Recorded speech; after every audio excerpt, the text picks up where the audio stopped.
ఎన్నికల కమిషన్ ఆదేశాలతో ఇవాళ పెన్షనర్లకు అందాల్సిన డబ్బులు అందకుండా ఈరోజు రాష్ట్రంలో అధికార పార్టీ అధికార యంత్రాంగం అంతా కూడా పక్కా డ్రామా నడిపిస్తూ ఉన్నారు. అసలు ఇవాళ ఎన్నికల యంత్రాంగం చెప్పింది వాలంటీర్లు కాకుండా మిగతా ప్రభుత్వ యంత్రాంగం పంచమని చెప్పారు. మరి ప్రభుత్వం చాలా ప్రతిష్టాత్మకంగా చెప్పుకుంటా ఉంది సచివాలయ వ్యవస్థల గురించి. దాదాపు 1,26,000 మంది అందులో ఉద్యోగస్తులు ఉన్నారు. రాష్ట్రంలో 66 లక్షల మంది పెన్షనర్లు ఉన్నారు. ఒక్కొక్కరు 50 మందికి పెన్షన్ ఇస్తే ఒక గంట చాలు, అంతే. మ్యాక్సిమం హాఫ్ డే పడుతుంది. హాఫ్ డేలో 50 మందికి పోయి ఇవ్వచ్చు. మరి సచివాలయ సిబ్బంది అందరూ కూడా గ్రామాల్లోనే ఉంటారు కదా, వాళ్ళు పోయి వాళ్ళకి ఇచ్చేయచ్చు కదా. ఎవరు ఆటంకపరిచారు?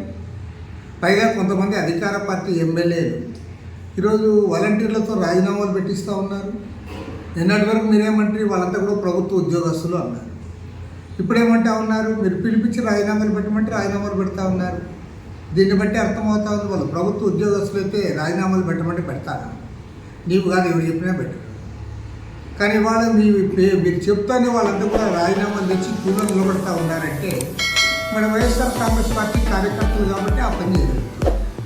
రేపు వేరే కొత్త గవర్నమెంట్ వస్తే వీళ్ళని ఎందుకు కొనసాగిస్తారు ఈ రకంగా చేస్తే? కాబట్టి ఏమంటే వాలంటీర్లు కూడా చెప్తా ఉన్నాయి, సరైనది కాదు. మీరు ప్రభుత్వ ఆదేశాల మేరకు నడుచుకోవాలి తప్ప అధికార పార్టీ అనుయాయులు అధికార పార్టీ నాయకులు చెప్పినట్టు మీరు నడుచుకుంటే మిమ్మల్ని వాలంటీర్లు అని అన్నారు. మీరు ఒక పార్టీ ఏజెంట్లు అవుతారు, లేదా ఒక పార్టీ కార్యకర్తలు అవుతారు. కాబట్టి ఏమంటే ఇది సరైనది కాదు.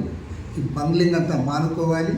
ఇవాళ ఏదైతే పెన్షనర్లకు డబ్బు అందడంలో ఆలస్యం అవుతా ఉందో దానికి అధికార పార్టీ చీఫ్ సెక్రటరీ అధికారులు వారే కారణం తప్ప మరొకరు కారణం కానే కాదు. అక్కడ సిబ్బంది ఉన్నారు కదా, సిబ్బంది దగ్గర లిస్ట్ ఉంది, డబ్బులు ఉన్నాయంట అన్నారు. డబ్బులు ఉంటే తీసిపోయి ఇవ్వడానికి ఇవ్వడం వచ్చింది.